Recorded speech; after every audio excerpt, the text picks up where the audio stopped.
Evening, everyone. I'm Dr. Ankit. On behalf of RPG Life Sciences, I welcome you on our third session. आज हम बात करने वाले हैं सिस्टमिक लूपस एरिथमेटिस यानी एसएलई के बारे में।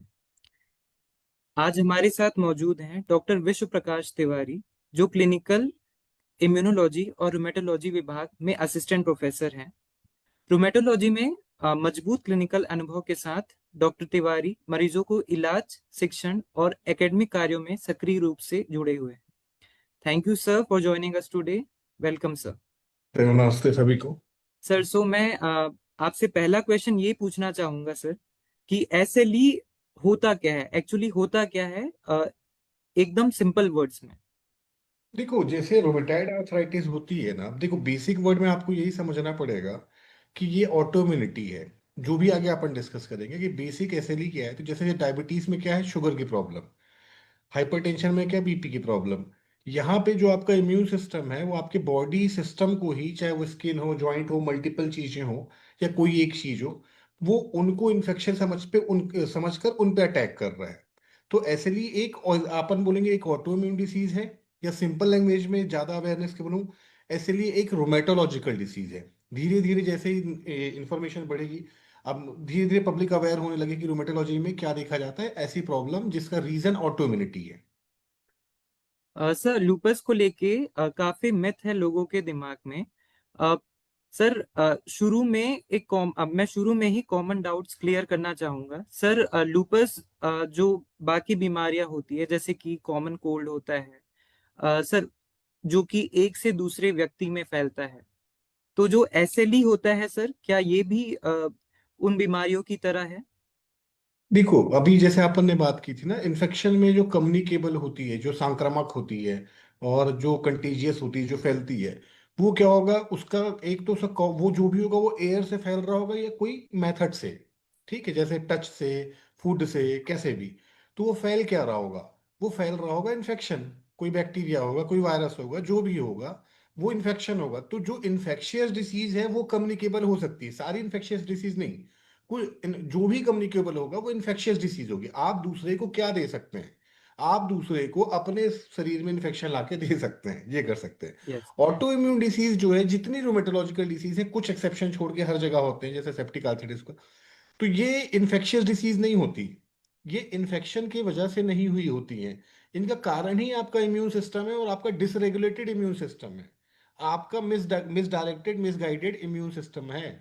आपकी प्रतिरोधक क्षमता आपके शरीर के खिलाफ काम कर रही है, वो रोमेटोलॉजिकल डिसीजेस में होता है।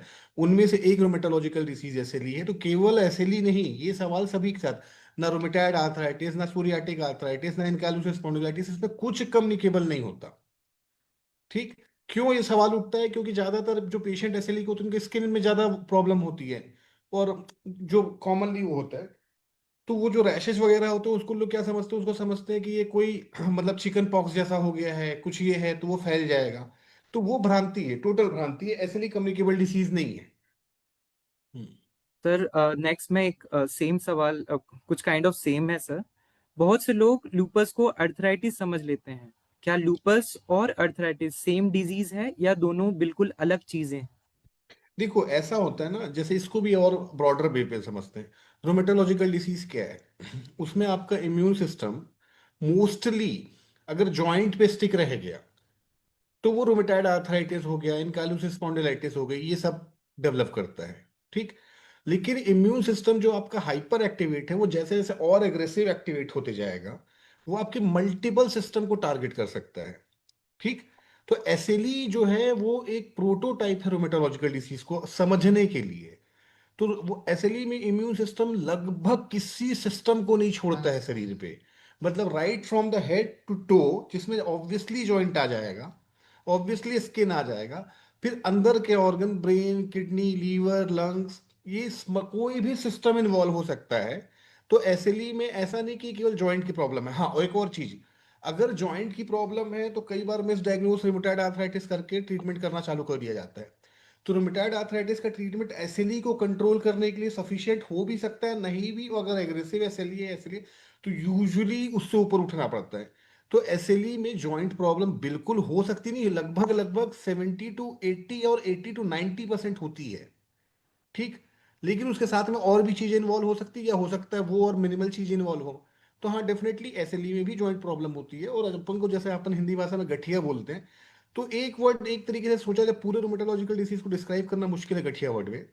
लेकिन गठिया में एक चीज है कि अगर रोमेटोलॉजिकल डिसीज देखोगे, तो वो मतलब वो प्लस माइ मतलब क्या है, joint pain plus minus other system. तो आपको जॉइंट पेन मोटा मोटा मिल ही जाता है, तो इसमें भी जॉइंट पेन होते हैं और अच्छे खासे परसेंटेज में होते हैं। सर, डायग्नोसिस के बाद पेशेंट का सबसे बड़ा डर होता है, क्या लूपस डायग्नोस होने का मतलब है लाइफ एक्सपेक्टेंसी कम हो जाती है? देखो, ऐसा है डॉक्टर अंकित कि 1950 से पहले ना, जो इसको डाटा वाइज समझना चाहिए, पेशेंट के लिए भी अच्छा है और हम जो डॉक्टर्स देख रहे हैं उनके लिए भी अच्छा है। 1950 से पहले 5 year survival rate after the diagnosis of SLE, जो डॉक्यूमेंटेड केस जो पकड़ में आ पाए, और उस समय कितने लोग पकड़ पाते होंगे, तो उनमें से जिनको वो डॉक्यूमेंट एसएलई कर पाए, तो 50 से पहले उसमें 5 ईयर सर्वाइवल रेट जो था वो हार्डली, मतलब लेस देन 50% था, 40-40% मान लो। और फिर क्या हुआ, अब क्या होता है, जब अब का कंडीशन है पोस्ट 1950s एरा, और धीरे धीरे जो बढ़ा, उसमें जो 10 ईयर सर्वाइवल रेट है वो लगभग 90% है। ठीक है, ये इसका मतलब ये नहीं 90 की 90 जा रहा, रेंज है 70-90%, डेफिनेटली इंप्रूव हुआ है। और एसएलई में ये जो मैं रेंज बोल रहा हूँ, ये सर्वाइवल रेट बोल रहा हूँ मैं देखो, दो तरीका है बोलने का, कि वह व्यक्ति की इससे मृत्यु हो गई, इसमें पकड़ने का वह इससे ज्यादा नहीं जी पाया, मतलब आप समझ रहे हो, या लॉस ऑफ फॉलोअप ये हुआ। तो एसएलई की ट्रीटमेंट है, और एसएलई में ऐसा नहीं कि लाइफ ही वो प्रॉब्लम करेगा, है ना। सर, इसी से जुड़ा हुआ एक और इम्पोर्टेंट सवाल है, क्या लूपस लाइफ लॉन्ग डिजीज होती है या इसे अच्छे से कंट्रोल किया जा सकता है? लूपस जो होता है, it's a autoimmune disease, almost chronic disorder है, केवल ऑटोइम्यून डिसीज नहीं। क्योंकि ऐसा सोचने में क्या होता है, कई भ्रामकता में आता है कि अरे कहीं क्योर है। जैसे डायबिटीज है, डायबिटीज में आप अल्टीमेटली क्योर, मतलब अल्टीमेटली कंट्रोल करते हो आप। हाइपरटेंशन एक बार आपको हो गया तो आप कंट्रोल करते हो, है ना। और वैसे ही जो ये एसएलई हो गया, रूमेटाइड आर्थराइटिस हो गया, इनको कंट्रोल करते हैं। 3 to 5 ईयर्स तक तो मिनिमम, अगर आप बहुत अच्छा रिस्पॉन्स है तो भी ट्रीटमेंट चलना ही है एसएलई में। उसके बाद अगर आप बहुत लक्की हुए, तो रिमिशन पे आप जा सकते हैं कुछ सालों के लिए। कुछ मॉडर्न ट्रीटमेंट आए हैं जिससे कुछ पेशेंट ऐसा देखा गया कि रिमिशन में गए हैं। तो फर्दर स्टडीज उसके लिए चल रही है, लेकिन ये है कि हाँ, विथ मेडिकेशन, जैसे डायबिटीज होता है या हार्ट की प्रॉब्लम हो गई आपको, तो आप मेडिसिन आप खाते हैं, चेक कराते हो, सर्वाइवल है, तो हाँ, एसएलई में एक नॉर्मल लाइफ पॉसिबल है।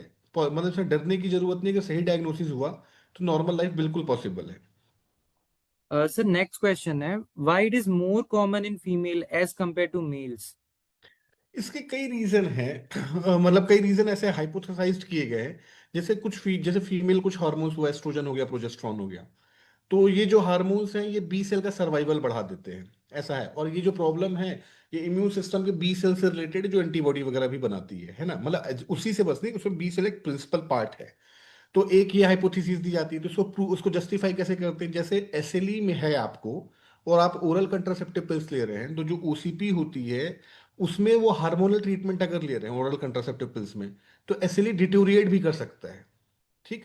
तो एक ये है कि हाँ, मे बी हार्मोनल रोल है।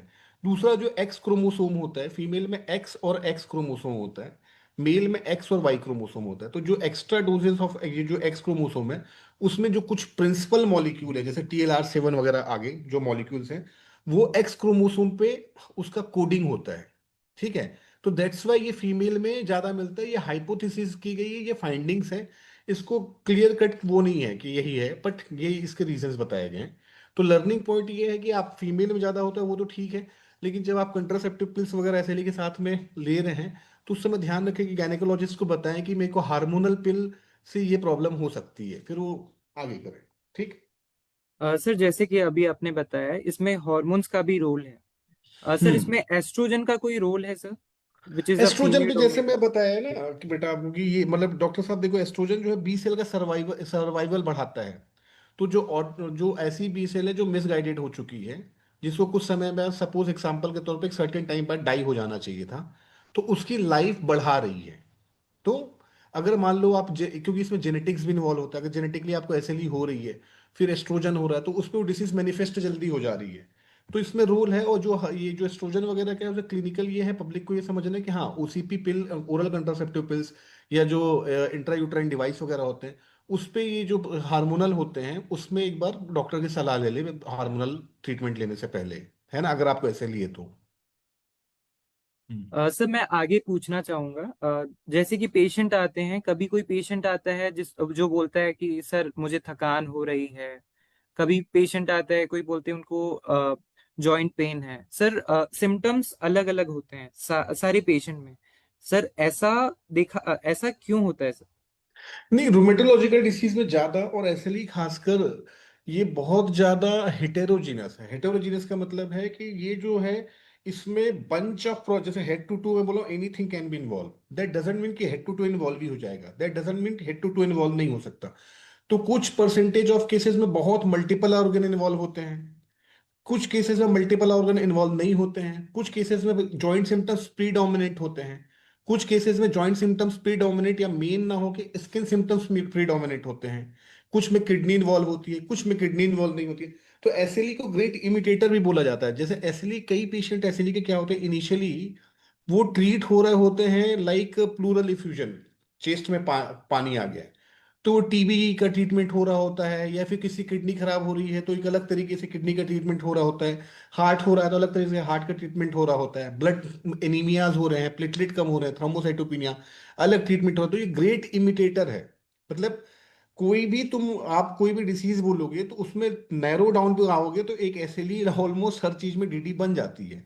तो एसएलई क्या बहुत हेटेरोजीनियस प्रॉब्लम है, बहुत क्लासिकल बुकिश प्योर बुक जैसे भी प्रेजेंट कर सकती है, और हो सकता है कि बिल्कुल ही डिफरेंट प्रेजेंट करे। कई बार एसएलई बहुत pyrexia of unknown origin, means SLE बस फीवर है जा नहीं रहा, फीवर है जा ही नहीं रहा। कई बार ऐसे ऐसे भी प्रेजेंट करती है जैसे फीवर ही आ रहा है बस, और वो एसएलई होती है, पता चलता है। सो मीन्स सिम्टम्स वरी करते हैं ऐसे लिए। वेरी करते हैं, और इसका एक हेटेरोजेनियस बोलने का यही मतलब है, आप ये नहीं बोल सकते बस ऐसे ही आएगी। वो हम यस। आपको रेंज बता दिए हैं, और मल्टीपल परम्यूटेशन कॉम्बिनेशन हो रहा है, इतने ऑर्गन के साथ इतनी आ सकती है, ये ऐसे हो सकता है। तो ये है कि कोई भी मल्टी सिस्टम डिसऑर्डर या more than two system disorder जिसमें हो रहा है, दो से ज्यादा सिस्टम इन्वॉल्व हो गए हैं, कुछ और नहीं मिल रहा है, तो ऐसे कुड बी ए डीडी। इससे ग्रेट इमिटेटर भी बोलते हैं इसको। Great imitator. Hmm. Sir then what would be the diagnostic test? Specific कोई टेस्ट होता है इसका? ये क्लिनिकल है बहुत मतलब इसमें क्लिनिकल, मतलब आपकी हिस्ट्री, आपका दूसरे डिसीज का रूल आउट हो गया है, आपकी हिस्ट्री, कुछ इन्वेस्टिगेशन, कुछ एग्जामिनेशन, इन सब को मिला के एसएलई को डायग्नोज किया जाता है। और कॉमनली पब्लिक डोमेन पे जो गलती ना हो, स्टडीज के लिए क्लासिफिकेशन क्राइटेरिया बनाया गया है। तो उसमें जैसे मल्टीपल सिस्टम इन्वॉल्व हो रहे हैं, तो वो सिस्टम इन्वॉल्व होने को, जैसे जॉइंट पेन के अलग कुछ मार्क्स दिए गए हैं, स्किन के इन्वॉल्वमेंट के कुछ अलग मार्क्स दिए गए हैं, ब्लड कम होने के अलग मार्क्स दिए गए हैं, किडनी फेल होने के अलग मार्क्स दिए गए हैं, ठीक है, सीने में पानी भरने पे, मतलब चेस्ट के चारों तरफ, लंग्स के चारों तरफ पानी भरने पे, हार्ट के चारों तरफ पानी भरने पे अलग मार्क्स दिए गए हैं। तो ऐसे ही करके बहुत बड़ा बड़ा एक क्लिनिकल एरिया आता है। फिर एक लैब एरिया आता है, जिसमें जो टेस्ट वगैरह होते हैं, जिसमें एएनए टेस्ट वगैरह होते हैं। तो लैब के बारे में, हाँ, जैसे एएनए के बारे, एएनए टेस्ट होता है, एंटी डीएसडीएनए टेस्ट, ये सब टेस्ट होते हैं इसमें, C3 C4 वगैरह। तो उसके बारे में मैं एक बार बाद में बताऊंगा, जब एसएलई के बारे में अपन थोड़ा डिटेल में आगे जाना चालू करेंगे। तो ये टेस्ट हो गए। तो इन सब के साथ में एसएलई की डायग्नोसिस बनाई जाती है।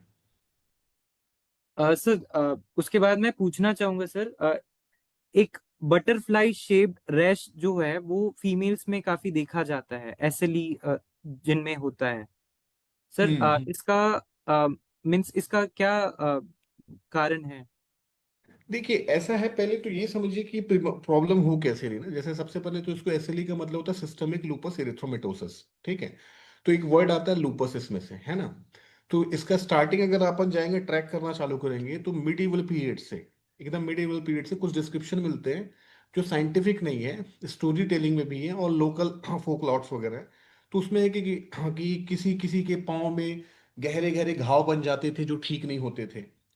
तो वो डिसीज ही ठीक नहीं होती थी, तो उसको वो डिसीज नहीं, उसको ये बोलते थे वुल्फ, कि ऐसा लगता था जैसे कि भेड़िया के काट लिया है। तो वो जो उस एरिया को बोलते थे वुल्फ लेजर, या वो वुल्फ टाइप का अल्सर हो रहा है। तो वुल्फ को लैटिन में लूपस बोलते हैं। सो फिर क्या होता है 1230 में, 1230 पे, 1230 में जब जाते हैं, तो वहां पे रॉगरिस करके कोई साइंटिस्ट है जो पहली बार साइंटिफिक लिटरेचर में स्किन के इस टाइप के लीजन्स पे जिसमें स्किन पे एग्रेसिव लेजन दिखे, उसको उसने लूपस का नाम दिया। ठीक है। फिर इसको बाद में पहले फेस को लेके नहीं आया, फिर बाद में फेस को लेके इन्वॉल्वमेंट होना चालू हुआ। तो इसमें जैसे ये फेस है, तो यहाँ पे ये बेसिकली सनलाइट जहां जहां पड़ रही है तो हमारे चेहरे पे पड़ी रही है, और चेहरे का चेहरा अपना इस टाइप का है, तो जब सनलाइट पड़ती है तो यहाँ से रैश पूरा यहाँ तक आता है। और भी रैश आ सकते हैं, तो एक पूरा फैला फैला रैश ऐसा लगे जैसे बटरफ्लाई अपने पंख फैलाई हुई है। तो वो जो रैश होता है इसको बटरफ्लाई रैश या मलार रैश कहते हैं। और ये नाक का ये जो हिस्सा होता है इसको नेजोलेबियल फोल्ड बोलते हैं, इसको यूजुअली टच नहीं करता है। तो ये हो गया एक बटरफ्लाई रैश का। ठीक। वैसे ही एसएलई में और भी रैश होते हैं, बॉडी में अलग अलग दाने हो सकते हैं। ठीक है। स्किन जो है, उंगलियां जो हैं, उसकी जो खून की नलियां हैं वो अचानक से सिकुड़ जाती है तो लाल सफेदपन आ जाना, क्योंकि खून नहीं पहुंच रहा है तो वाइट हो गया। फिर बहुत देर तक खून नहीं आ रहा है तो जैसे दम घुटने पे आदमी नीला पड़ने लगता है, नीला हो जाना जिसे साइनोसिस कहते हैं। फिर रिलीज करना तो वापस से रेड हो जाना, तो इसको रैनॉट्स कहते हैं। तो हाथ में रैनॉट्स होना चालू हो जाना, कि जैसे ही ठंड का एक्सपोजर हुआ, हाथ सफेद लाल हो रहा है, झंझनाहट हो रही है, हाथ पे कलर चेंज हो जा रहे हैं, बहुत ठंड लग रही है यहाँ पे। ठीक। स्किन में अलग अलग रैश हो रहे हैं, टिप में अल्सर हो सकते हैं, बॉडी में चेहरे पे ये सब आपके दाने आ सकते हैं। ठीक है। बाल वगैरह जो है ना वो झड़ना चालू हो सकते हैं, जैसे अचानक से बाल झड़ना तेज हो जाना, तो ये सब इसके डर्मेटोलॉजिकल मैनिफेस्टेशन है। तो ये यहाँ से मेरे साथ ट्रैक करो आप।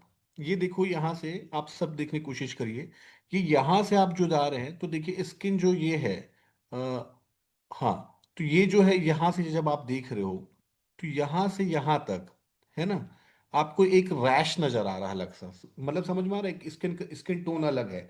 ये फोटो और यहाँ पे भी गौर करोगे तो ये रैश नजर आ रहा है। लेकिन जैसे मैंने यहाँ बोला था, इसको नेजोलेबियल फोल्ड बोलते हैं, तो नाक के इस हिस्से में देखो रैश नहीं है। करेक्ट। और यहां करेक्ट। से यहां तक आप रैश देख रहे हो तो ऐसा लग रहा है जैसे एक बटरफ्लाई आके आपके नेजल ब्रिज पे बैठ गई है, जो चिक्स को या गाल को भी इन्वॉल्व कर रही है कंटिन्यूअस फैशन पे। ठीक। वैसे ही यहाँ पे हेड पे ये अलग से आप एक अलग टाइप के रैश देख रहे हो। और देखिए जैसे ये मुंह में ये जो ना सामने का, इसको पैलेट बोलते हैं, तो ये हार्ड पैलेट है। तो यहाँ पे इरिदमा या लाल कलर के निशान पड़ रहे हैं, इसको कई लोग अल्सर समझ लेते हैं। ये पेनलेस होता है, पेनफुल यूजुअली नहीं होता, परंतु अगर इन्फेक्शन हो गया तो पेनफुल भी हो सकता है। तो इसको पेलेटल इरिदमा वगैरह बोलते हैं। तो इस टाइप का चेहरे पे निशान आना चालू हो जाता है ना। तो आप, मैं चाहूंगा आप सब ना उंगलियों पे ध्यान दें, है ना। तो मैंने बताया था कि इसमें रैनॉट्स फिनोमेना जैसी भी चीजें होना चालू हो जाती हैं, जैसे ये ब्लड वेसल आ रही है, यहाँ से ब्लड वेसल आ रही है, तो यहाँ से ऑक्सीजन आ रहा है, तो ये पूरी ब्लड वेसल्स आ रही है नॉर्मली। ये पहले मेरे हाथ में समझिए ऑक्सीजन आ रहा है, नॉर्मल उंगली है। इस केस में जो ब्लड वेसल्स है कोल्ड टेम्परेचर होके या वाइब्रेशन मिले तो एकदम सिकुड़ जाती है। तो जब वो सिकुड़ जाएगी तो पहले वो सफेद हो सकता है, वो एरिया नॉर्मल, जैसे नॉर्मल कलर है ये वाइट हो रहा है, इसको पैलर बोलते हैं। ज्यादा देर तक अगर सुखड़ी रहेगी तो जैसे किसी का दम घुटता है तो वो नीला होना चालू पड़ जाता है, जिसको हम साइनोसिस कहते हैं। तो आप अप्रिशिएट कर पाएंगे ब्लू कलर की साइनोसिस हो रही है, ये ब्लू कलर की साइनोसिस हो रही है। ठीक। और बाद में जब वापस से ब्लड जाना चालू होता है तो ये रेड कलर में आना चालू होता है, तो इसको रेडनेस कहते हैं। तो इस टाइप से ये उंगली में ब्लड सप्लाई कम होने लगती है। तो आपको वाइट, वाइट, ब्लू, रेड इतना तो होगा ही, इसके साथ में क्या होगा, लंबे समय तक होगा तो ये टिप पे यहाँ पे अल्सर होना चालू हो जाते हैं। और क्या हो सकता है, जो ये नस है ना, ये नसें दबेंगी, न्यूरॉन्स दबेंगे, तो आपको उंगलियों में झंझनाहट भी होगी।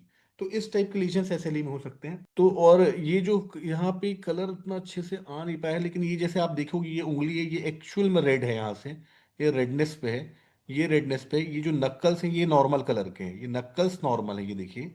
और यहाँ पे ये वाइट हो रहा है, ये रेड हो रहा है, यहाँ पे ये डार्क रेड हो रहा है, ये रेड हो रहा है। तो ऐसे करके रिलेशन स्किन पे आ रहे हैं, ये सब रियल पेशेंट्स हैं। ये देखो जैसे ये एसएलई का एक पेशेंट है और बाल आप देख रहे हैं इनके, बाल झड़ना चालू हो रहे हैं, है ना। तो इस तरीके से बाल झड़ना चालू हो जाते हैं, इसको नॉन स्कारिंग, अभी ट्रीटमेंट अगर हो जाए तो उसके हेयर वापस आ सकते हैं। लेकिन अगर ये एसएलई में एक लेजन ऐसा भी होता है जहां पूरा स्कार बन जाए तो उसमें बाल नहीं आ पाते। तो ऐसे बाल झड़ना चालू हो जाते हैं। और ये जो बाल से आप ये जो हेयर देख रहे हैं पीछे के, ये देखिए कितने ब्रीटल और पतले लग रहे हैं, इनको लूपस हेयर कहते हैं। और ऐसे करके कभी कभी वेस्कुलाइटिस होने लगती है, ब्लड वेसल्स में सूजन आ जाती है। तो देखो ये स्किन में जैसे बम्प बना हुआ है रेड कलर के, तो एक बम्प बनना चालू हो जाता है रेड कलर के, इनको परप्यूरास कहते हैं। तो ये सब एसएलई में प्रॉब्लम हो सकती हैं।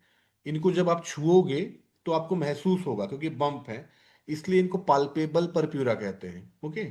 तो ये जो होता है, ये वेस्कुलाइटिस आपके ब्लड वेसल्स में सूजन की वजह से। एसिली में एक और प्रॉब्लम होती है जिसमें आपका प्लेटलेट कम होने लगता है बहुत ज्यादा। तो प्लेटलेट कम होने पे भी परप्यूर आएंगे, लेकिन वो पाल्पेबल या टच करने पे नहीं आएंगे। तो इस तरीके से एसिली विभिन्न तरीकों से स्किन को प्रभावित करता है। यस सर, सो मेरा नेक्स्ट क्वेश्चन है सर, जैसे कि आपने साइन एंड सिम्टम्स के बारे में तो बता दिया, हमने इमेजेस में भी देख के काफी समझ आया। सर मैं नेक्स्ट पूछना चाहूंगा कि फ्लेयर अप का मतलब क्या होता है और पेशेंट कैसे पहचान सकता है कि फ्लेयर अप आ रहा है। पेशेंट ही सबसे पहले एक्चुअल में पहचान सकता है क्या होता है। SL is a very difficult situation. हाँ, इसमें आपकी बॉडी में एनर्जी नहीं है, थकावट है, जॉइंट में पेन हो रहे हैं, चेहरे पे रैश आ सकता है।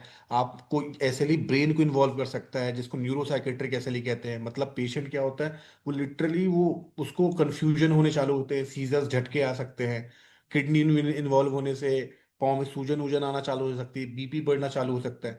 तो होल सोल एसएलई का पेशेंट जो होता है वो फ्लेयर अप इसलिए होता है कि एसएलई एक क्रोनिक प्रॉब्लम है। और यूजुअली फ्लेयर अप का क्या है, बाइस एसएलई इटसेल्फ, एसएलई इतनी एग्रेसिव प्रॉब्लम है कि फ्लेयर अप हो सकती है वो बार बार अपने आप एसएलई के नाम से। तो ये एक और चीज है, मैंने जो प्रैक्टिस में पाया, most common reason non compliance ज्यादा रहता है। मतलब पेशेंट क्या है, ट्रीटमेंट ले रहा है, उसको लंबे समय तक अच्छा लगने लगा, वो विदाउट एनी सलाह लिए वो अपना आप दवाइयों की डोजिंग, कुछ दवाइयां 2 टैबलेट मॉर्निंग में, 2 टैबलेट रात में होती है। अब उनको क्या लगता है पिल बर्डन है तो सही, बिल्कुल इतनी दवाइयां खानी है। तो वो क्या बोलते हैं, हम सब ठीक चल रहा है, काम करते हैं, दो का ना तीन गोली कर, चार की तीन गोली कर देते हैं, सुबह दोपहर शाम, ठीक है। अब और अभी भी कुछ नहीं हो रहा है, अब दो कर देते हैं। तो जो नॉन कंप्लायंस होता है वो भी एक फ्लेयर अप का कारण होता है। तीसरा, एसएलई को जो सनलाइट है ना, मतलब एसएलई में जितना ट्रीटमेंट इंपॉर्टेंट है उतना यूवी लाइट प्रोटेक्शन इंपॉर्टेंट है। यूवी लाइट जो अल्ट्रा वायलेट रेस होती है, वो पूरी ऐसे केवल स्किन को नहीं, सोचने को लगेगा बस स्किन में एसएलई प्रॉब्लम लगेगा, ये एसएलई मतलब सिस्टमिक। तो लूपस का सिस्टमिक पार्ट मतलब बॉडी का सिस्टम ओवरऑल इन्वॉल्व हो सकता है। तो आप जैसे आपको सडनली मतलब उसमें सनस्क्रीन वगैरह लगानी होती है, अपने आप को कवर करके भी रखना होता है। जो ड्रेस वगैरह होते हैं, कपड़े वगैरह, वो डार्क ज्यादा नहीं पहनने होते हैं, बिकॉज वो ज्यादा लाइट एब्जॉर्ब करेगा, लाइट लाइट क्लॉथिंग करनी होती है। तो अगर सनलाइट वगैरह में एक्सपोजर बढ़ रहा है तो भी ये फ्लेयर अप कर सकता है। ठीक है, कोई इन्फेक्शन हो गया तो ये फ्लेयर अप कर सकता है। तो डेफिनेटली, और एसएलई में ये क्वेश्चन पूछना अच्छा भी है, क्योंकि एसएलई में क्या होता है, बीच में फ्लेयर अप्स हो सकते हैं।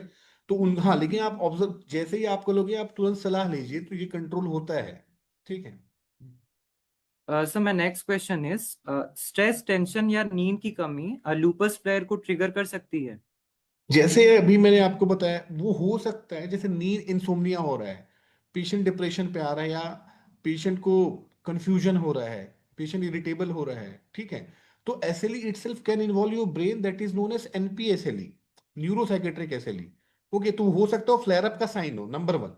नंबर टू, अगर आप बॉडी को स्ट्रेस में डाल रहे हैं तो एसएलई डेफिनेटली फ्लेयर अप हो सकती है। Sleep deprivation, smoking, ultraviolet rays, non-compliance, okay, all these things can involve, can flare up the SLE. Sir आपने जैसे कि बताया ये एक सिस्टमिक एंड डिसऑर्डर ओसीपी, है। एंड यस ओसीपी, जैसे सर। ओरल कंट्रासेप्टिव पिल वगैरह, क्योंकि एसएलई में क्या होता है, कई मेडिसिन एसएलई में आसानी से प्रेगनेंसी इतनी आसानी से वो नहीं होती, SLE is a risky pregnancy, तो उसे बहुत सिस्टम के साथ, मतलब बहुत तरीके से ऑब्जर्व फॉलो अप करके हम उनको वहां पे प्लान बताते हैं। तो उसमें जो फैमिली प्लानिंग होती है, उसमें जो मतलब कंट्रासेप्शन मेथड का यूज करना पड़ता है, और usually reproductive young age group की फीमेल्स में भी एसएलई ज्यादा होती है। तो जो कंट्रासेप्टिव पिल्स ले रहे होते हैं वो ले रहे होते हैं, और अगर उसमें ओसीपी है तो that can also flare up your SLE. So जब वो फ्लेयर अप होता है तो उसके मल्टीपल कारण होते हैं ना, तो उसमें स्ट्रेस हो गया, जो आप बता रहे हो वो सब है ही है। हम्म। सर अगर डिजीज कंट्रोल में है तो क्या हम मेडिसिन धीरे धीरे कम कर सकते हैं एसएलई में। ये जो रिकमेंडेशन है वो है कि वंस यू अचीव, क्योंकि हम लोग इसमें रिमिशन और लो डिसीज एक्टिविटी चाहते हैं। रिमिशन मतलब आप ऐसा समझो कि हमने दवाइयों के साथ वो पूरा नॉर्मल, दैट इज रिमिशन एक तरीके से। उसके लिए हमारे पास कुछ नियम है, हम कुछ कैलकुलेशन करते हैं। एक होता है लो डिसीज एक्टिविटी, वो लो डिसीज एक्टिविटी भी एक्सेप्टेबल है कि भाई इतनी अगर कॉम्प्लिकेटेड प्रॉब्लम है, तुम लो डिसीज एक्टिविटी ले आए। तो उसके बावजूद ये बोला कि आपको 3 to 5 years हमको कंटिन्यू करना है। 3 to 5 years के बाद में आपको देखते हुए हो सकता है आपका ट्रीटमेंट में थोड़ा डी एस्केलेशन किया जाए, या कर सकते हैं। लेकिन ये डिपेंड करता है कि आप कितने अर्ली हमारे पास पहुंच गए। ट्रीटमेंट कितना प्रॉपरली लिया, और प्रॉब्लम क्या है, अभी रूमेटोलॉजी और पेशेंट का रेशियो बहुत डिस्पैरिटी में है। तो यूजुअली पेशेंट आते आते लेट हो जाता है कई बार। ओके, तो क्लिनिकल प्रैक्टिस में ऐसा है कि हाँ एसएलई में ये हो सकता है, परंतु उसमें कई फैक्टर है। ऐसा सोचना नहीं है कि दवाई बंद ही हो जाएगी, और ये भी नहीं सोचना कि चलती रहेगी, है ना। सर, जैसे कि आपने बताया था रूमेटॉइड अर्थराइटिस में हम मेथोट्रेक्सेट आप लोग फर्स्ट लाइन यूज करते हैं। सर, एसएलई में भी कोई फर्स्ट लाइन होता है या फिर डायरेक्टली स्टेरॉइड्स पे हम पेशेंट को रखते हैं? नहीं नहीं नहीं, देखिए ये ऐसा है ना, जैसे रूमेटॉइड आर्थराइटिस में मोस्टली क्या होता है, मोस्टली रूमेटॉइड आर्थराइटिस में जॉइंट इन्वॉल्व हो रहा है। ओके, मोस्टली ना, तो जॉइंट इन्वॉल्व हो रहा है, तो हम फिर कैलकुलेट करके मीथोट्रेक्सेट एंकर मेडिसिन बोल दिए। एसएलई अभी आपको बताया बहुत हेटेरोजेनियस प्रॉब्लम है। अगर एसएलई माइल्ड है, स्किन और जॉइंट बस को इन्वॉल्व की है, तो still methotrexate is a drug of choice. You got my point. अगर यस। एसएलई किडनी इन्वॉल्व कर रही है, तो वहां पे माइक्रोफिनलिक मोफेटिल और साइक्लोफॉस्फामाइड और बोथ और डिफरेंट डिफरेंट, मतलब एसएलई का treatment of choice, drug of choice इस पे डिपेंड करेगा कि आपको कितने ऑर्गन सिस्टम इन्वॉल्व है, कौन सा ऑर्गन सिस्टम इन्वॉल्व है, वो ऑर्गन बहुत रिस्की लेवल पे इन्वॉल्व है कि मॉडरेट लेवल पे इन्वॉल्व है। तो एसएलई में हर एक डिसीजन लेना पड़ता है। एसएलई में there is no direct prescription कि ऐसे हो जाएगा तो ये लेना है, वैसे हो जाएगा तो वो लेना है। तो एसएलई में डिफरेंट मेडिसिन यूज होती हैं। एसएलई में कॉमनली माइक्रोफिलिक मोफेटल नाम की एक दवा होती है, वो पेशेंट्स को कॉमनली वो कई कई डिसीज को कवर कर लेती है, तो उसमें वो यूज करते हैं, हम लोग यूज करते हैं। तो जिनको एसएलई होगा, अगर वो पेशेंट देख रहे होंगे, तो हाँ उन पे मोफेटिल यूज हो रही है, क्योंकि उनको उस दवाई की उस समय जरूरत थी। कहीं कहीं मीथोट्रेक्सेट से भी काम हो जाता है, कहीं कहीं साइक्लोफॉस्फेटामाइड नाम का एक इंजेक्शन देना पड़ता है, कई कई जगह पे बायोलॉजिकल देना पड़ता है, रिटुक्सीमाब या अदर चीजें, कई जगह कॉम्बिनेशन देना पड़ता है। तो SLE is not so simple कि we can say कि this is a treatment, we have to go like this way, और that is a treatment, we have to go like that way। क्यों? हमको toxicity, हमारा target क्या है, remission, disease control में जाए और कोई ड्रग टॉक्सिसिटी ना होने पाए, तो हम वैसा चालू करते हैं। ठीक है। सर, जैसे कि आपने अभी बताया हम एसएलई में इम्यूनोसप्रेसेंट्स का भी यूज करते हैं। सर, जैसे कि टीबी होता है। सर, टीबी जो है वो फिर से वापस आ जाता है अगर हम इम्यूनोसप्रेसेंट देंगे, तो एसएलई पेशेंट में टीबी का क्या होता है? नहीं, टीबी रीएक्टिवेशन किसी भी इम्यूनोसप्रेशन में हो सकता है, और ये इम्यूनोसप्रेशन ऐसा है क्योंकि आपको हाइपर इम्यूनिटी है। तो what could be the treatment? Logical answer is immunosuppression. उसका वर्ड का अपन क्या बोलते हैं, नॉर्मल इम्यूनिटी से अगर आप इम्यूनो सप्रेशन करोगे, तो आप इम्यूनो कॉम्प्रोमाइज हो जाओगे, आपको टीबी रीएक्टिवेट हो जाएगी। यू गॉट माई पॉइंट ना। आप यस। हाइपर इम्यूनिटी से इम्यूनो सप्रेशन कर रहे हो, डेफिनेटली रीएक्टिवेशन ऑफ टीबी के चांसेस हैं, परंतु उतने नहीं है जितने नॉर्मल पेशेंट को हैं। एक मतलब नॉर्मल पेशेंट पे अगर हम इम्यूनो सप्रेशन दवाई चला दे, तो that is number one. Number to, हम एक्सटेंसिव स्क्रीनिंग करते हैं टीबी की। अगर बिफोर ट्रीटमेंट स्टार्ट करने के पहले, अगर उसमें हमको लगता है कि इसमें chances of activation of TB है, तो पल्मोनोलॉजिस्ट और हम मिलकर सलाह लेते हैं, और अगर हुआ तो उसको प्रोफाइलेक्सिस मींस रीएक्टिवेशन ना हो उसका ट्रीटमेंट के साथ में चला देते हैं।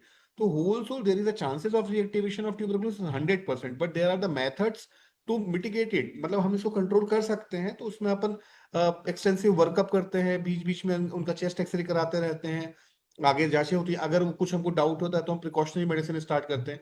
SLE is a condition in which ना, अगर इम्यूनोसप्रेशन रिक्वायर्ड है तो please go for the immunosuppression, because it's very dangerous disease. अगर ट्रीट नहीं हुई तो, अगर ट्रीट नहीं हुई तो ये बहुत कॉम्प्लिकेटेड हो सकती है। जैसे मैं आपको सिंपल सा डाटा दिया था, 50 से पहले हमारे पास ऑप्शन ही नहीं था ट्रीटमेंट का।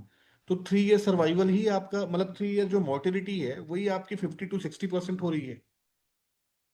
ओके, तो ऐसे, यू गॉट माय पॉइंट ना। तो इसमें इम्यूनो सप्रेशन वगैरह देना होता है, और उसमें अलग अलग इम्यूनो सप्रेशन होते हैं। रीएक्टिवेशन कोई भी इन्फेक्शन के चांसेस के लिए हम लोग स्क्रीनिंग, एक्सटेंसिव स्क्रीनिंग करते हैं। और ये आपका अच्छा भी सवाल है कई बार, क्योंकि पेशेंट क्या होता है बेचारा, एक तो इतना कॉम्प्लिकेट, इतनी मुश्किल से उसकी डायग्नोसिस बनती है, फिर इसके टेस्ट भी रेयर होते हैं, तो रेयर टेस्ट है तो ऑब्वियसली महंगे टेस्ट होंगे। फिर फ्रिक्वेंट टेस्ट होते हैं, पेशेंट ऑलरेडी प्रॉब्लम में भी होता है, केवल पैसे की बात नहीं है, रिकरेंट जो आपका नीडलिंग हो रही है उससे भी प्रॉब्लम रहती है उसको। सो एसएलई में पेशेंट को भी समझना पड़ता है कि हम इतना टेस्ट क्यों करा रहे हैं बार बार, क्योंकि देयर इज लॉट्स टू, हमको बहुत कुछ देखने के लिए, दवाई का साइड इफेक्ट तो नहीं हो रहा, दूसरा कोई इन्फेक्शन के चांसेस तो नहीं हो रहे, तीसरा आपकी डिसीज कंट्रोल हो रही है कि नहीं। तो उसमें इसलिए प्रॉब्लम है। तो एसएलई के मैनेजमेंट में मतलब केवल दवाई इम्यूनोसप्रेशन या एसएलई के पेशेंट को ट्रीटमेंट दिया जाए तो अच्छे से रिस्पॉन्स आता है। प्रॉब्लम यही है कि ये बिकॉज ये कॉस्टली ट्रीटमेंट हो जाता है अल्टीमेटली, ये जो है सच्चाई है सो है इसमें। तो जैसे कि आपने बताया कि इसका डायग्नोसिस जो है वो मतलब मल्टीपल ऑर्गन्स इन्वॉल्व हैं, तो इसके डायग्नोसिस में सालों लग जाते हैं। तो ऐसी कौन सी जांचें हैं जो भरोसेमंद है, जैसे कि MRI, एक्सरे, HLA-B27, ब्लड हाँ। टेस्ट? अंकित, इसमें ब्लड टेस्ट से मतलब होता सब कुछ है, लेकिन एसएलई में ब्लड टेस्ट की अच्छी इंपॉर्टेंस है। और ब्लड टेस्ट वगैरह 1948 के बाद ये सिस्टम चालू हुआ था। हम ऑटोमेटिक के सिग्नेचर देख रहे हैं कि क्या क्या सिग्नेचर मिल सकते हैं, कि है कि नहीं वहां पे। तो उसमें जैसे एक टेस्ट होता है एएनए टेस्ट, पहले नाम इन्यूमरेट कर देते हैं ना, एएनए टेस्ट। कई पेशेंट, कई लोगों ने सुना भी होगा और कई मेडिकल के जो होंगे वो भी जानते होंगे कि एएनए टेस्ट है, बस इतना समझ रहे हैं शुरू में। दूसरा क्या है, एएनए प्रोफाइल है, कि एएनए टेस्ट में कौन सी एंटीबॉडी पॉजिटिव, क्योंकि different SLE is a disease. आप बोल सकते हो कि एक बैग है, उसमें आप जितनी पॉसिबल एंटीबॉडीज डाल सकते हो वो एंटीबॉडीज डाल दो, बैग पैक कर दो। वो डिसीज का नाम एसएलई है। यू गॉट माय पॉइंट ना, ये एसएलई का यस। मतलब होता है। तो एएनए प्रोफाइल में मल्टीपल एंटीबॉडीज होती हैं, वो एंटीबॉडीज वगैरह को देखते हैं। फिर क्या होता है, एक एंटी डीएस डीएनए, सेल में न्यूक्लियस है, न्यूक्लियस के अंदर डीएनए है, तो एंटीबॉडी डीएनए के अगेंस्ट में जो बन रही है उसका लेवल हम लोग चेक करते हैं कि लेवल बढ़ा है घटा है, उसके आधार पे मतलब डिसीज की एक्टिविटी असेस करते हैं।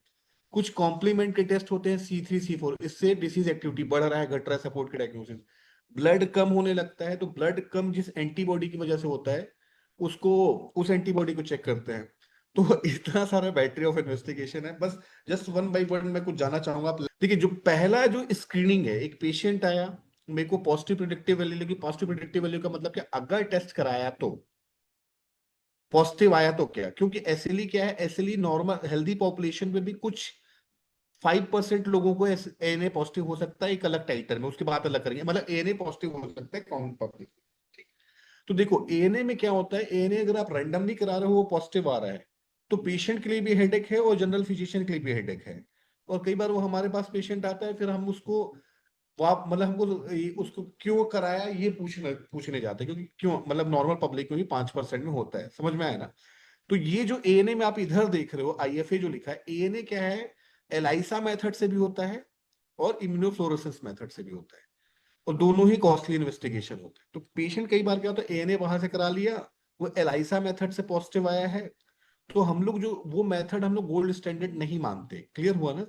तो वो क्या फॉल्स पॉजिटिव भी हो सकता है, उसमें आगे डिटेलिंग मिलती नहीं। तो एएनए जब भी कराएं, ये हम इसमें नहीं जाएंगे, एएनए जब भी कराएं वो इनडायरेक्ट इम्यूनोफ्लोरेसेंस मेथड से कराया जाता है। तो ये मैं क्यों बता रहा हूँ, पेशेंट आता है वो एलाइसा से करा के आता है, फिर से मैं एएनए भेजता हूँ, उसको लगता है मेरा दो दो बार एएनए टेस्ट करा रहे हो, डबल पैसा खर्च हो रहा है, ठीक है। तो ये मेथड है इनडायरेक्ट इम्यूनोफ्लोरेसेंस, जबकि कॉमनली लोग एलाइसा करने लगते हैं। दूसरा जो एएनए में ये जैसे टाइटर लिखा है ना, टाइटर का मतलब ये चीज होता है कि एएनए टेस्ट पॉजिटिव है, उसमें आप पानी मिलाते जाओ, कितना पानी मिलाने के बाद भी पॉजिटिव रहा उसको टाइटर बोलते हैं। मतलब जैसे एक ग्लास है उसमें शक्कर रखी हुई है, उसमें पानी मिलाते जाओ, जब तक शक्कर दिख रही है पूरी घुल नहीं गई, तब तक बताओ, जहां से 3 ढक्कन पानी मिलाने पे भी शक्कर थी, है ना। तो ये जो टाइटर है ये वो बताता है, तो टाइटर जितना ज्यादा होते जाएगा पॉजिटिव प्रिडिक्टिव वैल्यू बढ़ती जाएगी, क्लियर। दूसरा इसमें क्या रहता है, दो तीन चीजें और होना चाहिए कि इसका मतलब ये जो टेस्ट है इसका पैटर्न क्या है वगैरह। तो एएनए टेस्ट आप समझो, एएनए आईएफ मेथड या इनडायरेक्ट इम्यूनोफ्लोरेसेंस मेथड या एएनए कॉमनली नहीं करा लिया जाता। अगर डॉक्टर एएनए लिखा है तो आपको पूछना है किस मेथड से कराना है, अगर वो लिखा है, ठीक। जो डीएसडीएनए है इसमें क्या होता है, हम डीएसडीएनए कराते हैं, टेस्ट कराते हैं। एक ये टेस्ट है, आपका न्यूक्लियस है उसके अंदर डीएनए, उसके एंटीबॉडी चेक करना है। वो हमको हेल्प करता है कि इसके डायग्नोसिस में भी, और ये कितना प्रॉब्लम, मतलब इसको कितना एग्रेसिव है। अभी मैंने बताया एएनए जो हम कराते हैं वो एलाइसा से नहीं कराना है, और एंटी डीएसडीएनए एलाइसा से कराना है। You got my point. ANA if में क्या लिखा था, पॉजिटिव या निगेटिव। Positive, negative. यहाँ पे देखो नंबर डले हुए हैं, 200, 300, 800। ओके। तो एलाइसा से क्यों कराएंगे, क्योंकि नंबर मिलेगा और वो नंबर हमको इंपॉर्टेंट है। तो ये क्या है, देखो आप मेथोडोलॉजी में ही डिफरेंस हो रहा है ना। तो ये दूसरा टेस्ट कराते हैं, तो इसमें भी प्रॉब्लम क्या है कि लोग इसको इनडायरेक्ट इम्यूनोफ्लोरेसेंस से करा के आ जाते हैं। हाँ। अब एएनए पॉजिटिव आ गया, हाँ एएनए पॉजिटिव आ गया, तो ऐसे हम एक प्रोफाइलिंग भेजते हैं। ओके। ये प्रोफाइल में ये जो आपको लेफ्ट हैंड साइड में लिखा दिख रहा है ये सब एंटीबॉडी के नाम है। राइट हैंड साइड में दिख रहा है तो देखो क्या आ रहा है, निगेटिव, पॉजिटिव, स्ट्रॉन्ग पॉजिटिव। तो रिपोर्ट कैसा आता है, निगेटिव हो सकता है या बॉर्डर लाइन या पॉजिटिव या स्ट्रॉन्ग पॉजिटिव। तो उसमें भी इंपॉर्टेंस होता है कि हम इसको कैसे पकड़े, तो ये भी अलग अलग मेथड से होता है। तो ये देखो जैसे लाइन इम्यूनो से लिखा है LIA, इस मेथड को हम प्रेफर करते हैं। तो जब भी आपको रोमेटोलॉजिकल टेस्ट SLA में लिखा जा रहा है, तो method is very important. Method follow नहीं होगा तो काम नहीं चलेगा। तो ये हो गया ये टेस्ट का। और एक बस दिखाने के लिए है, एक जैसे ये ज्यादातर हम पेशेंट को DCT लिख देते हैं, तो उसको समझ में नहीं आता कि वो है डायरेक्ट कोम्स टेस्ट। तो ये जो टेस्ट है, आपका ब्लड अगर कम हो रहा है तो वो SLE की वजह से हो रहा है कि नहीं, उसके जानने के लिए होता है। तो ये कुम्स टेस्ट कराया जाता है, इसमें जानने का विशेष नहीं है। बस नाम, अगर आपको क्यों कराया गया, तो आपका खून कम हो सकता है कि नहीं या है कि नहीं, देखने के लिए। ये भी एक एंटीबॉडी, जैसे मैंने बताया SLE is full of antibodies, ये भी एंटीबॉडी। हाँ, तो जैसे आप पूछ रहे थे ना कि आप फ्लेयर कैसे पहचानते हैं, तो रिपोर्ट वाइज जैसे C3 C4 है, इसका लेवल अगर कम होने लगे तो हम ये फ्लेयर में जा सकता है। जो DSG ने मैं आपको दिखाया था, उसका लेवल अगर बढ़ने लगे तो फ्लेयर अप में जा सकता है। तो these are the investigations which is primarily focused for SLE section per se. Actually So SLE is involving multiple organ. That's why multiple tests can be done or could be asked. So sir आपने फिर diagnosis भी cover कर लिया and medicine भी लगभग बता ही दी। Sir next मैं non pharmacological treatment के बारे में जानना चाहूँगा। जैसे कि अन्य बीमारियां रही है, रोमेटाइड अर्थराइटिस, ये सब चीज़ों में हमने फिजियोथेरेपी, एक्सरसाइज होता है, तो क्या एसएलई में भी एरोबिक एक्सरसाइजेस का कोई महत्व है? हाँ, ये आपका इसको पूरा ही पता। तो एक्चुअल में ये इंटरेस्टिंग पार्ट भी है, जब SLE हुआ ना, स्टार्टिंग से जब चालू हुआ, तो SLE को जैसे अपन ने लूपस बोला, लूपस मैंने बताया वुल्फ। वुल्फ का मतलब क्या, वो ये मानते थे जैसे भेड़िया स्किन काट के लेगी, एक ये बीमारी जिसमें स्किन में भेड़िया बैठ गया मोटा मोटा। तो पहले ट्रीटमेंट में क्या करते थे, ये तक ट्राई किया गया, जो चिकन होता है उसके फ्लैशेस को वुंड में लगा देते थे और सोचते थे जो वुल्फ है वो चिकन को खाने लगेगा तो फ्लैश बच जाएगी। तो ऐसे की ट्रीटमेंट वहां से स्टार्ट होता है, ठीक है। फिर उसके बाद में जैसे अभी नॉन फार्माकोलॉजिकल में, अभी मैंने आपको बताया कि अल्ट्रा वायलेट रेस या सनलाइट से बचना जरूरी है। तो सनलाइट से बचना जरूरी है। तो उसमें क्या होगा, आपको सनस्क्रीन वगैरह लगाना है, सनस्क्रीन अम्ब्रेला लगाना है। में। आप सरप्राइज हो जाओगे, 1903 पे एक नोबेल प्राइज मिला था। वो नोबेल सर फ्रिनमैन या समथिंग कुछ नाम था। वो फिनमैन लेंस बनाया था, एक लेंस जिससे सनलाइट से वो लेंस क्रॉस करते थे और वो अल्ट्रा वायलेट जैसा स्किन पे हिट करता था। तो लूपस वल्गैरिस एक बीमारी होती है जो TB के जैसे होती है। तो TB उससे क्योर हो रही थी, और उस समय इस चक्कर में लूपस जो SLE है उसमें वो अल्ट्रावायलेट रेस यूज भी हुई है। और he got a Nobel prize, but वो नोबेल प्राइज उस लेंस को बनाने के लिए, ठीक है, वो यूज हुआ है। फिर SLE में एक्सरसाइज का रोल है, SLE में स्मोकिंग सेजेशन का रोल है, SLE में अल्ट्रावायलेट रेस से प्रोटेक्शन बचने का रोल है। दवाइयों में ये है कि हाइड्रोक्सी क्लोरोक्वीन जो दवाइयां हैं वो बहुत इंपॉर्टेंट होती हैं इसमें, और कई बार लाइफ लॉन्ग चलती हैं। समय की दवाई बंद भी हो जाए तो सेकेंड वर्ल्ड वॉर के टाइम पे जब आर्मी ट्रूप्स वगैरह गए, तो जिनको ऐसे ली थे उनको भी भेज दिया गया आर्मी में। तो वो प्रोफाइलेक्सिस के लिए क्विनाक्राइन नाम की दवाई दी, जो मलेरिया प्रोफाइलेक्सिस में देखे थे। बाद में उन्होंने देखा कि उनके स्किन रैश कम हो रहे हैं। तो वहां से सेकेंड वर्ल्ड वॉर जो टाइम है उसके, हाइड्रोक्सीक्लोरोक्विन, यस। तो जो एंटी मलेरियल उसका भी यूज हुआ है। फिर 1950s में, उससे पहले मैं बोला मॉर्टिलिटी बहुत हाई थी। 50s में एक वो मस्टर्ड गैस होती है ना, उससे एक दवाई बनी साइक्लोफॉस्फामाइड, उसका यूज किया और वहां से वो पैराडाइम शिफ्ट हुआ। फिर बायोलॉजिकल थेरेपीज वगैरह, रिटुक्सीमाब, ये सब भी हुआ। तो इसलिए मल्टीपल फार्माकोलॉजिकल ट्रीटमेंट है। नॉन फार्माकोलॉजिकल में सपोर्टिव ट्रीटमेंट में हमको वैक्सीनेशन डॉक्टर एडवाइस करेगा, हमको वैक्सीनेशन लगवानी है। क्यों? इम्यूनो सप्रेशन के दौरान हमको इन्फेक्शन ना हो जाए। हमको TB स्क्रीनिंग, वायरल स्क्रीनिंग करा, वो डॉक्टर बोलेगा वो करानी है, क्योंकि वो रीएक्टिवेट ना हो जाए। ठीक। स्मोकिंग या अल्ट्रा वायलेट रे से वो SLE को फ्लेयर अप कर सकता है, उससे बचने की कोशिश करनी है।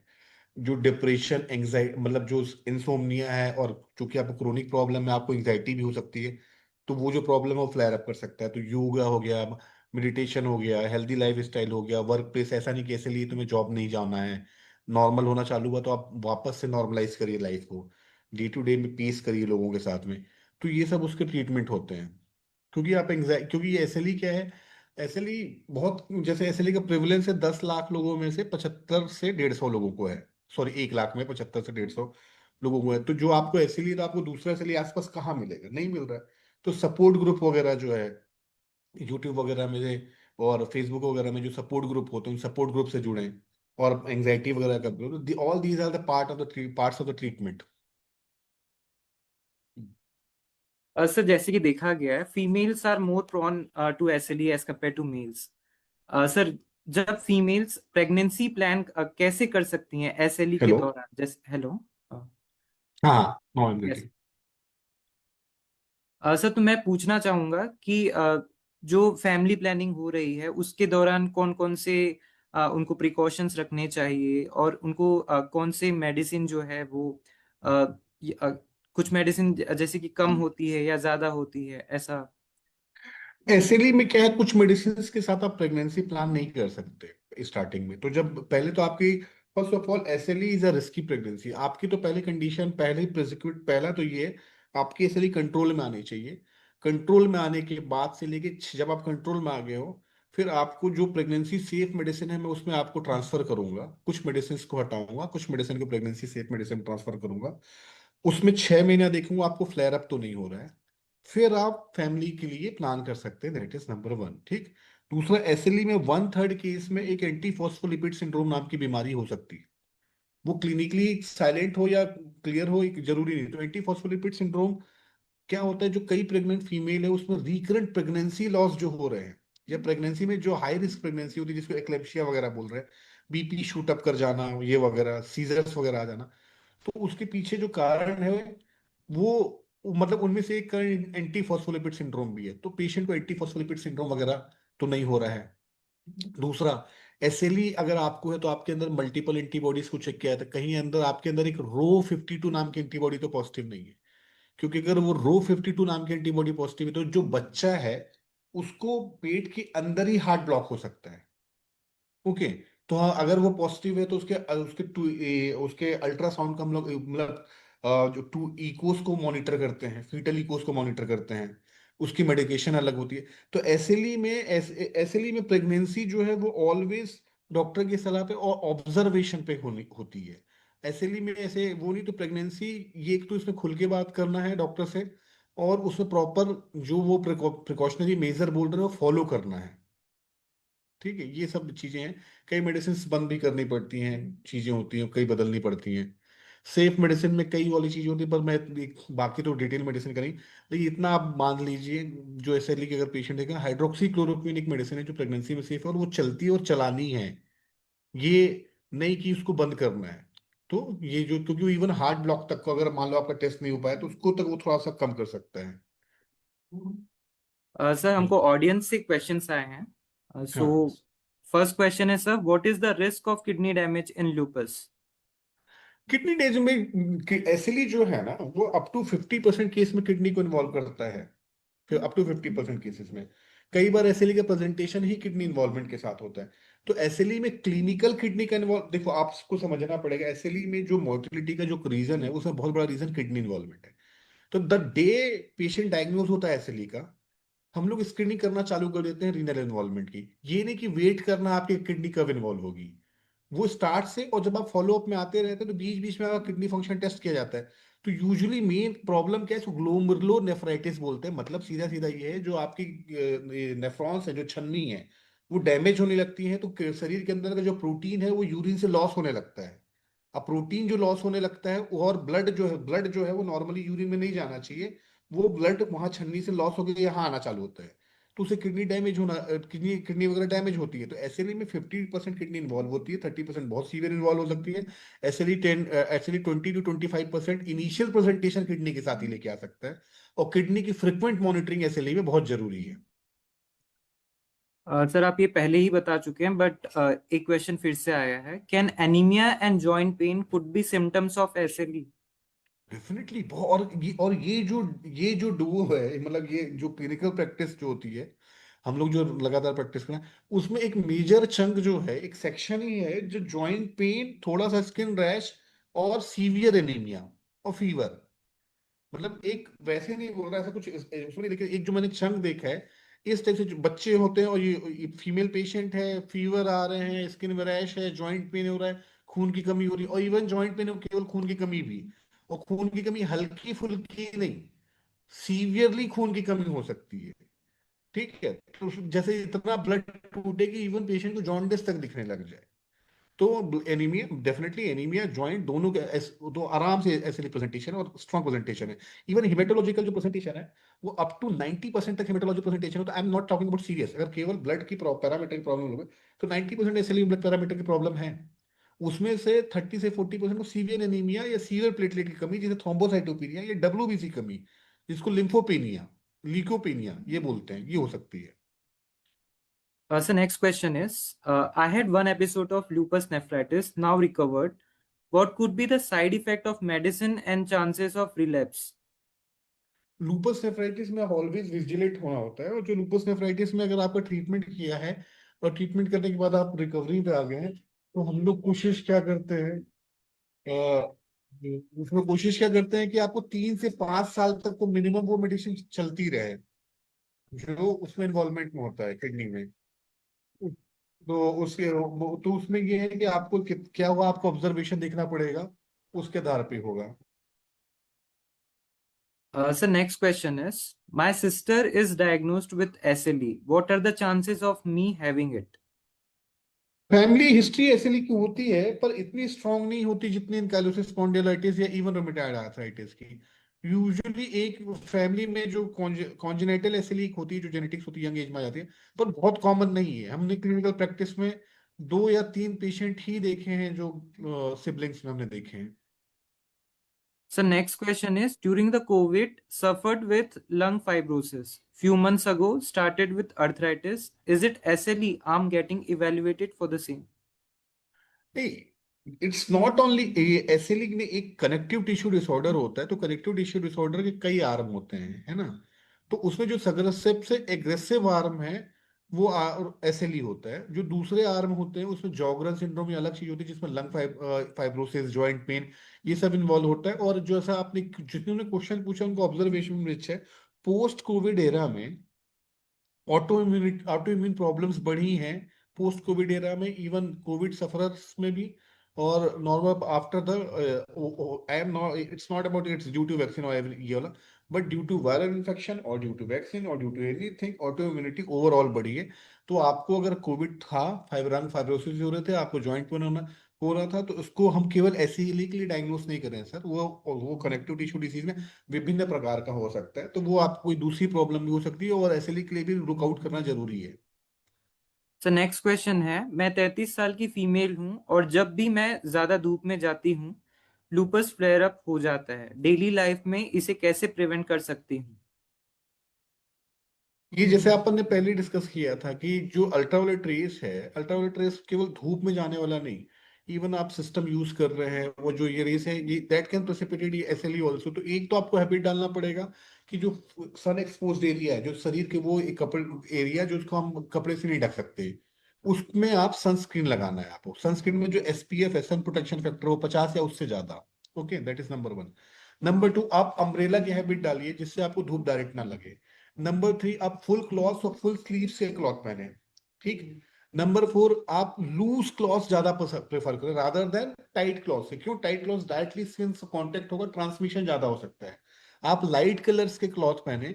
क्यों? लाइट कलर्स में एब्जॉर्प्शन कम होगा रेस का, ना कि डार्क क्लॉथ वगैरह पहने।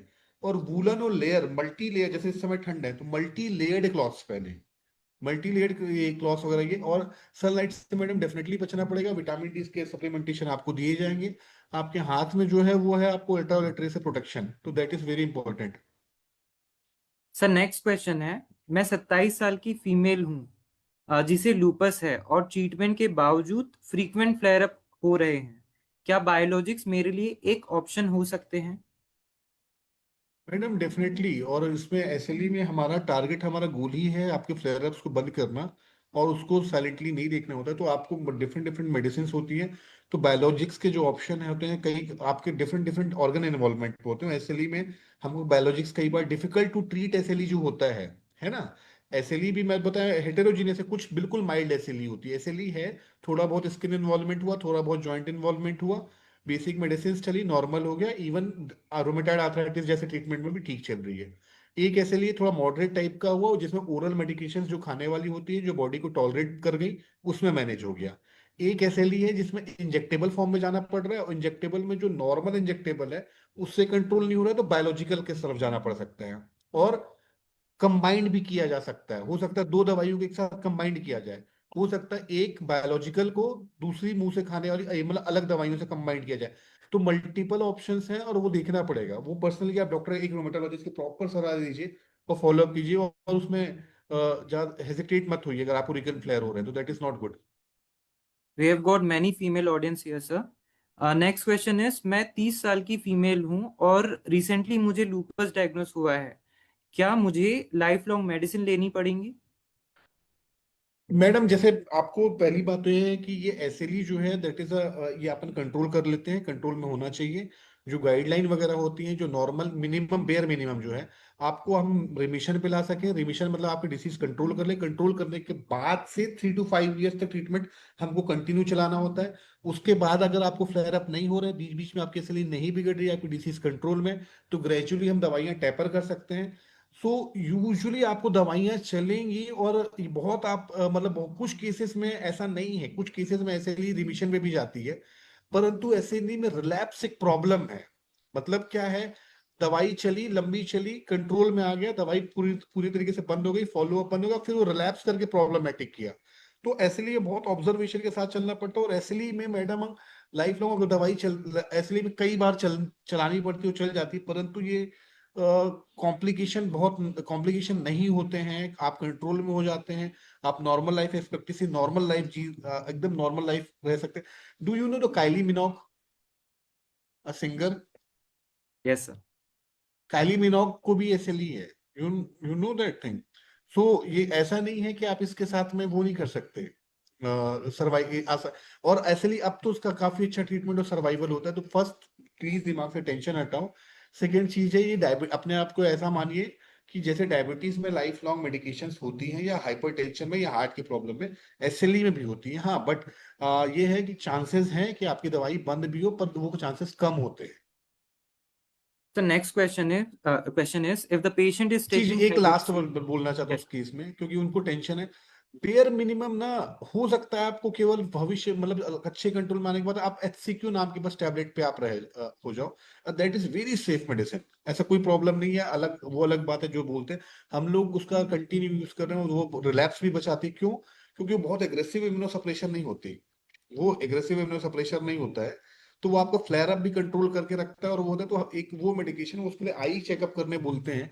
तो वो 2% केसेस में, 0.2 to 1% केसेस में आई में इन्वॉल्वमेंट हो सकता है, लेकिन उसमें भी आप अगर प्रॉपर डोजिंग मिलेंगे तो आई इन्वॉल्व नहीं होता। और आई के चेकअप को बोला जाता है, जिसमें ओसीटी वगैरह होता है, तो वो कराना है। मैं ये बार बार क्यों बोल रहा हूँ कि ये टेस्ट थोड़े महंगे होते हैं, तो पेशेंट कई बार पीछे हट जाता है। तो वो करना है, चाहे वो आपको वो जरूरी है। आगे। So next question is, if the patient is not having any symptoms but the report is showing anti-DS DNA level, so what could be the treatment? नहीं, एक कंडीशन होती है जिसे सैक बोलते हैं। सैक मतलब ऐसे, सीरोलॉजिकली एक्टिव, सी मतलब क्लिनिकली, क्यू मतलब क्वेसेंट। मतलब सीरोलॉजिकली या ब्लड टेस्ट में एक्टिव रिपोर्ट आ रही है, क्लिनिकली आप साइलेंट है। तो एक वो कंडीशन बनता है, तो उसको हमको कुछ वॉच करते हैं, मेजर करते हैं, देखते हैं। अगर वो नहीं हो रहा है तो फिर उसमें डरने की जरूरत नहीं होती है, उससे सैक एक पार्ट बनता है। तो फिर उसमें जो डीएसडीएन है, इननेटली वो हाई है, तो फिर हम उसको उतना इंपॉर्टेंस उस समय नहीं देखते, लेकिन हम एक कोशिश करते हैं ये देखने के लिए कि आप किस रेंज को फॉलो कर रहे हैं। मतलब एग्जांपल के तौर पे आपका डीएनए बढ़ा आ रहा है और एक्स लेवल पे आ रहा है, एक्स प्लस वाई लेवल तक का, तो फिर हम धीरे धीरे समझ जाते हैं कि आपका नॉर्मल रेंज ना वो लेस देन 100 नहीं है।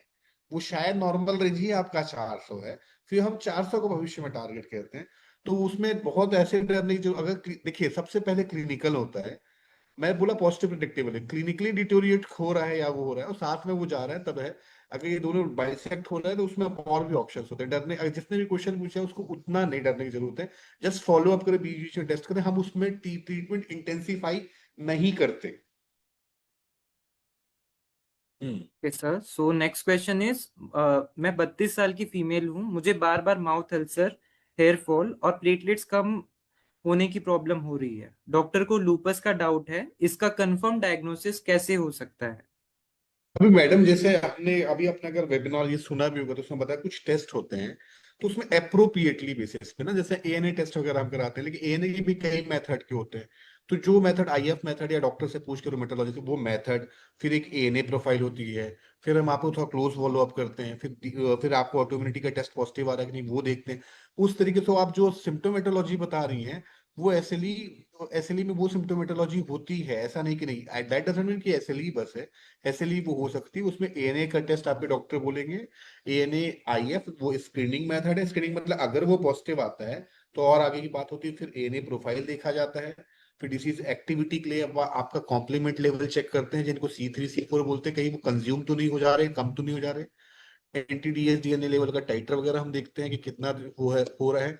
आपका प्लेटलेट कम होने का कारण कहीं एंटी फॉस्फोलिपिड सिंड्रोम तो नहीं है, तो एक APLA profile, APL, antiphospholipid antibody profile बोला जाता है, उसको टेस्ट किया जाता है। तो कुछ टेस्ट होते हैं जिससे कंफर्म हो सकता है आपको ऐसे लिए है कि नहीं। अगर है तो साथ में सीरोलॉजिकली, सीरोलॉजिकली मतलब ब्लड में कितना लैब वाइज एक्टिव है। क्लिनिकली तो हम समझ गए आपको ये 4 लक्षणों को, लैब वाइज फिर कितना एक्टिव, फिर ट्रीटमेंट हो सकता है। द नेक्स्ट क्वेश्चन इज, मैं 26 साल की फीमेल हूं जिसे एसएलई है। रिसेंटली पैरों में स्वेलिंग और यूरिन में फोम आने लगा है। क्या इसका क्या मतलब आने है लगा मेरी है किडनी उंगली?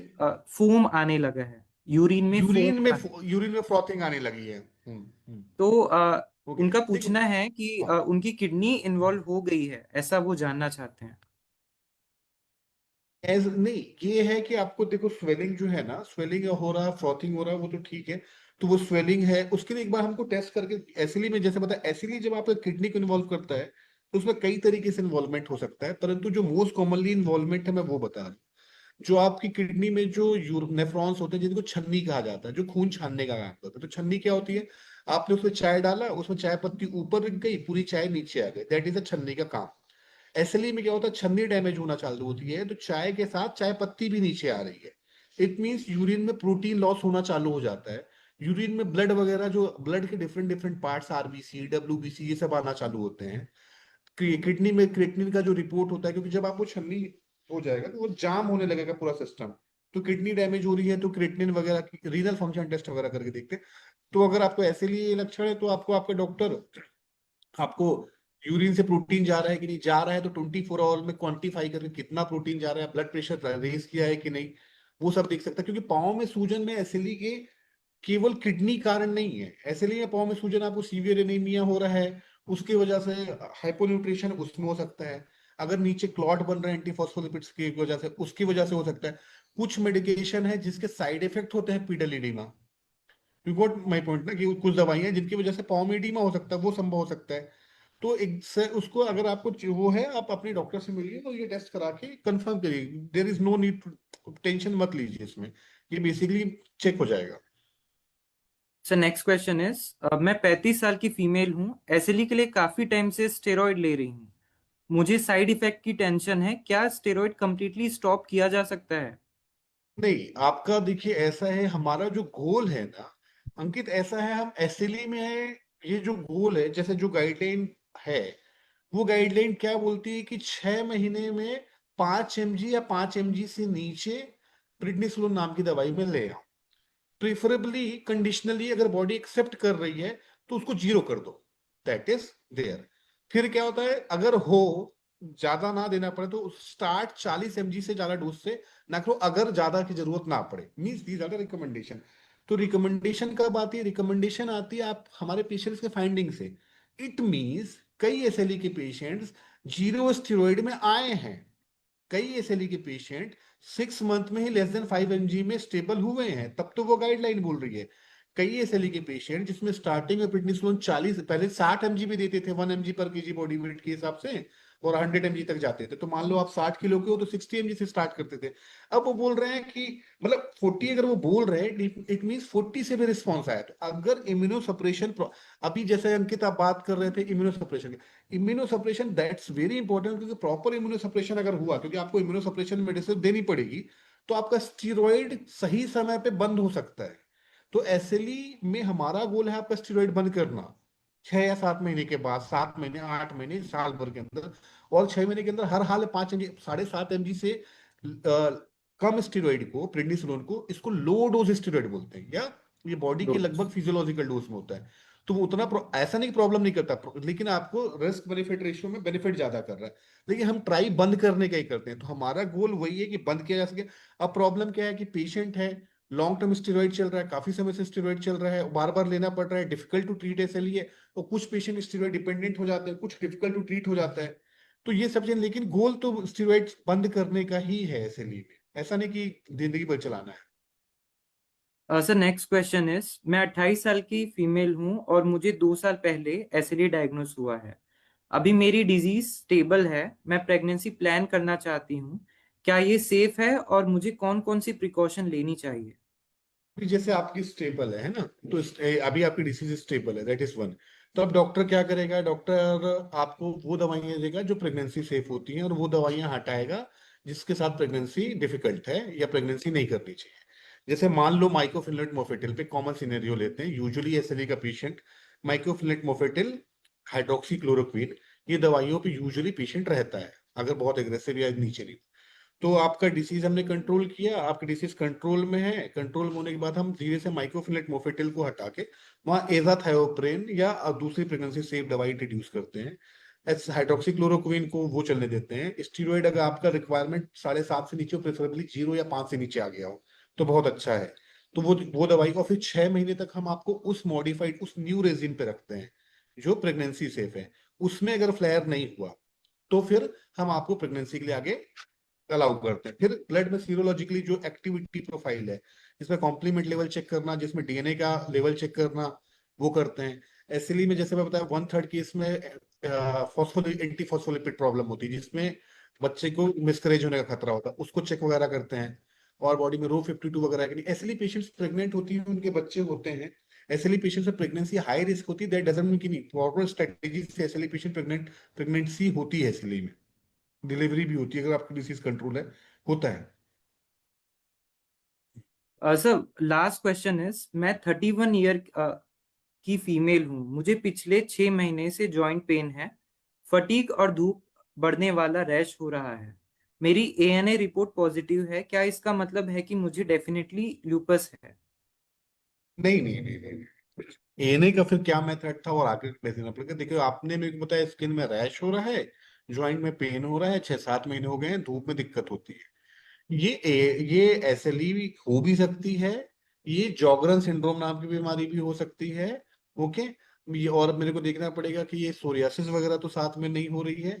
और जैसे एएनए टेस्ट पॉजिटिव है तो जॉगरन वगैरह में भी आ सकता है, तो दैट डजेंट में, हाँ आपको सीटीडी हो सकती है। आपको सीटीडी मतलब कनेक्टिव टिश्यू डिसऑर्डर, जिसमें 4-5 डिसीजेज आती है, 5 में सबसे डेंजरस एसएलई होती है। बाकी जो 4 होती है वो भी होती है, अलग अलग फीचर्स आता है, तो उसमें आपको अलग दूसरी जॉगरन नाम की बीमारी भी हो सकती है, जिसमें अलग सिस्टम इन्वॉल्व होते हैं। तो दैट डजंट मीन कि 100% वो एसएलई ही है। ओके, उसके लिए देखना पड़ेगा। Thank you so much, sir, for being with us. Any हाँ, concluding remark would you like to give to the audience? Concluding remark में ये है कि जिनको एसएलई हो रखा है वो 3-4 चीज को ध्यान रखें प्रॉपर ट्रीटमेंट के साथ, क्योंकि ज्यादातर फीमेल्स को ही है, ज्यादा जितने मैसेज है वो भी फीमेल्स के ही है ना। और किस एज ग्रुप में आप देख रहे हो, वही 20s 30s में फीमेल्स हैं, जितने भी मैसेज है आपको क्लियर हो रहा है। तो एक, वो प्रेग्नेंट हो सकती है। दूसरा चीज है कि एसएलई में स्किन जो है वो ट्रीटमेंट के साथ नॉर्मल हो सकता है। स्टीरॉइड में साइड इफेक्ट बहुत है, लेकिन ओबेसिटी, फेस मोटा करना, ये एक obviously being being male female कुछ भी हो, लेकिन लुक्स बहुत खराब करता है, तो स्टीरॉइड बंद हो सकता है। प्रेगनेंसी आपकी हो सकती है। ठीक है। सन प्रोटेक्शन बहुत इंपॉर्टेंट है, सन प्रोटेक्शन के लिए आपको सनस्क्रीन वगैरह लगानी ही है, और सन प्रोटेक्शन करना ही है, ये इंपॉर्टेंट चीज हो। तीसरी चीज बता रहा हूँ। और बाकी फिर ये जो दवाई है, ये इसकी जो मेडिकेशंस हैं, हाँ एसएलई की मेडिकेशंस हो सकता है आपको लाइफ लॉन्ग चले, पर हो सकता है बहुत मिनिमल डोज पे चले और बहुत सेफ मेडिसिन पे चले।